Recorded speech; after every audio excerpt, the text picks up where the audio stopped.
राधे राधे दोस्तों। मैं आचार्य पंडित Gangadhar Shastri YouTube channel ज्योतिष गंगा में आपका स्वागत करता हूं। दोस्तों, हम सभी भी लॉकडाउन में हैं।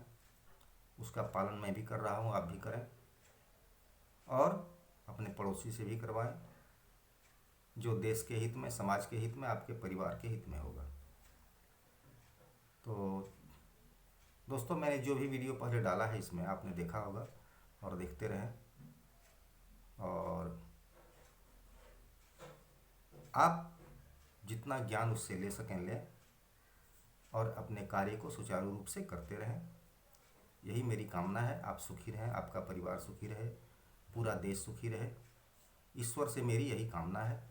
तो दोस्तों आइए, अभी आप देख रहे होंगे लॉकडाउन के समय में पुराना सीरियल रामायण महाभारत सब कुछ चल रहा है और उससे हम लोगों को कुछ शिक्षा भी लेनी चाहिए। सिर्फ देखकर ही उसे नहीं छोड़ दें, उसको ध्यान से देखें और उससे कुछ शिक्षा भी लें। शिक्षा क्या? हमारा रामायण, हमारा महाभारत सब शिक्षा से भरा पड़ा है। लोगों की शिक्षा के लिए ही, भविष्य के लिए ही उसकी रचना हुई है। महाभारत की रचना महर्षि वेद व्यास ने की, रामायण की रचना, रामचरितमानस की रचना तुलसीदास जी ने की, और सिर्फ लोगों को शिक्षा देने के लिए। कथा के साथ शिक्षा भी है। जो उन्होंने किया उससे हमें बहुत शिक्षाएं मिलती है। प्रसंग, उदाहरण के लिए मैं एक प्रसंग लेता हूँ। दुर्योधन और युधिष्ठिर के बीच का द्युत क्रीड़ा, सीधे शब्दों में कहें तो जुआ, चौसर जो उन्होंने खेला वह एक प्रसंग है। एक द्रौपदी के अपमान का प्रसंग है। हमें इन प्रसंगों से क्या शिक्षा मिलती है, इसे आप भी समझें और जानें और उसको ध्यान से देखें और शिक्षा को ग्रहण करने का प्रयास करें। ये सिर्फ एक कथा नहीं है, ये एक सीरियल नहीं है, यह पूरे विश्व के लिए एक शिक्षा है। ये जीवन का गाइडलाइन है। किस तरह चलना है जीवन में, क्या करना है, क्या नहीं करना है, उसका एक आईना है हमारा शास्त्र, धर्मशास्त्र, जिसका आज विदेश भी कायल है। तो इन दो प्रसंगों से हमें क्या शिक्षा मिलती है? प्रथम प्रसंग लें हम, द्युत क्रीड़ा, दुर्योधन और युधिष्ठिर के बीच। तो इससे हमें क्या शिक्षा मिलती है कि किसी भी महत्वपूर्ण निर्णय पर किसी का एकाधिकार न हो। अगर वह स्वतंत्र रूप से अकेले कोई निर्णय लेता है तो उसका परिणाम बड़ा भयावह होता है। और अन्यायपूर्ण निर्णय को सुनकर कोई चुप भी नहीं रहे। जो उसके सदस्य हैं उसको चुप भी नहीं रहना चाहिए। चुप रहने के बाद उस गलत निर्णय के कारण सभी को उसका दुख भोगना पड़ता है। जैसे पांडवों ने युधिष्ठिर के ऊपर सब कुछ छोड़ दिया। सर्वप्रथम तो जुआ जो है वह विनाशकारी है ही है। जुआ खेलना ही विनाशकारी है, जीतने वाले के लिए और हारने वाले के लिए भी। हमें एक शिक्षा यह भी मिलती है, सर्वप्रथम शिक्षा, कि हारता जो है वो हारते जाता है, खेलते जाता है, सब कुछ हार जाता है, सब कुछ अपना दांव पर लगा जाता है। और जो जीतता है वह भी कितना जीत लें और फिर उसकी भी बारी आती है हारने की और वो भी हारना शुरू करता है। और जो जीता है वो भी, और घर से देकर उसको सब कुछ चला जाता है। इसलिए सर्वप्रथम तो जुआ विनाशकारी है, उसे खेलना ही नहीं चाहिए। एक शिक्षा ये है। दूसरी शिक्षा है कि किसी भी कार्य में निर्णय का एकाधिकार ना हो। जब भी निर्णय हो, चाहे वह घर हो, चाहे समाज हो, चाहे देश हो, जहाँ भी हो उसमें विपक्ष चाहिए ही चाहिए। अगर विपक्ष नहीं हो, उसको रोकने वाला कोई नहीं हो, तो उसका परिणाम बड़ा भयावह और विनाशकारी होता है। दूसरी शिक्षा।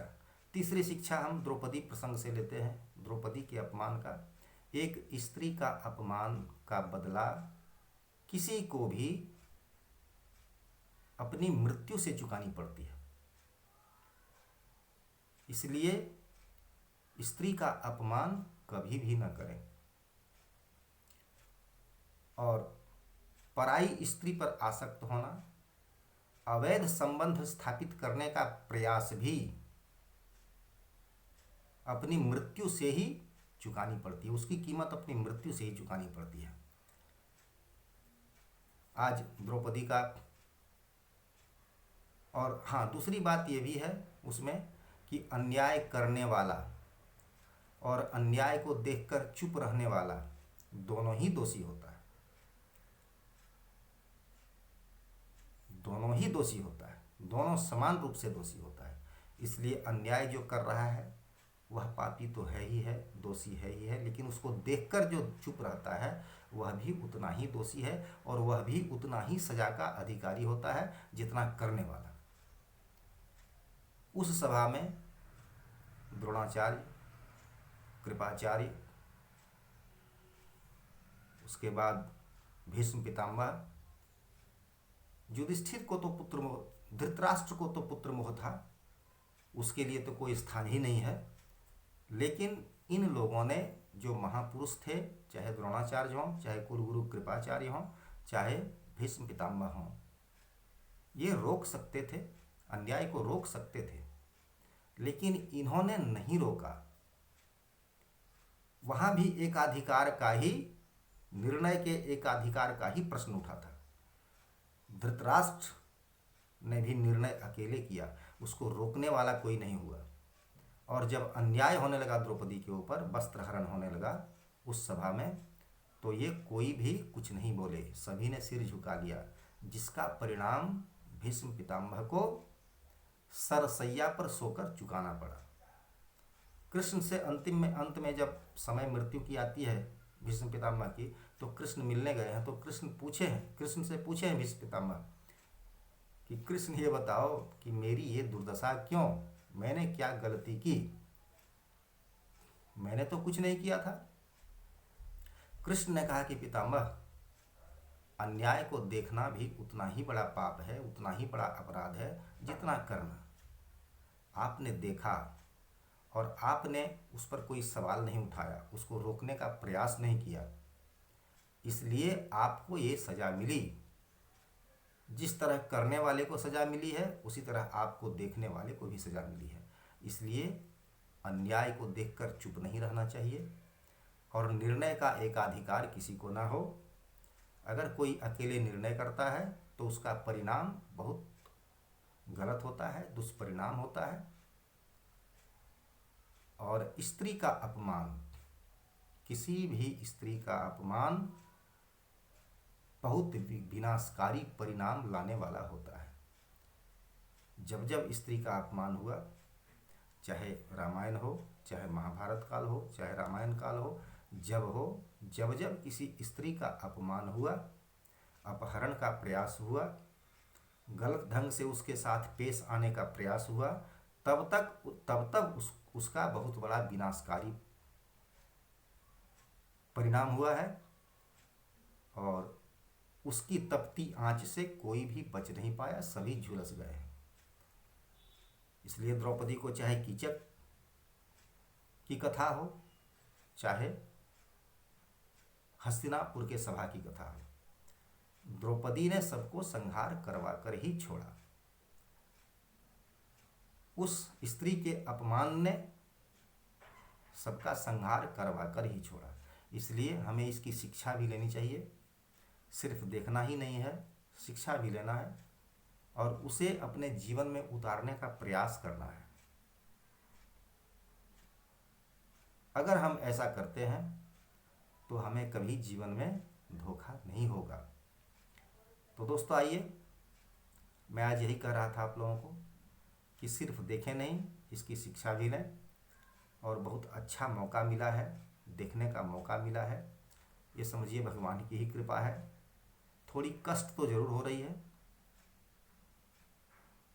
लेकिन ईश्वर ने यह समय दिया है कि उनके साथ कुछ जुड़े, उनकी प्राचीन कथाओं को, इतिहास को हम जानें, अपने देश की धरोहर जो है महाभारत रामायण, उन कथाओं को जानें और उससे कुछ शिक्षा भी हम लेने का प्रयास करें। तो आइए दोस्तों, अच्छा आपको लगता हो तो इसे सब्सक्राइब करें, शेयर करें और बेल आइकन को टच करें और घर में रहकर और लॉकडाउन का पालन करें और इस कोरोना रूपी महामारी को हराने के लिए हम लोग कृत संकल्प हों और इसे हराकर जहाँ से आया है फिर वहीं वापस भेज दें। आइए दोस्तों, आज मैं अपनी वाणी को यहीं विराम देता हूँ। राधे राधे दोस्तों।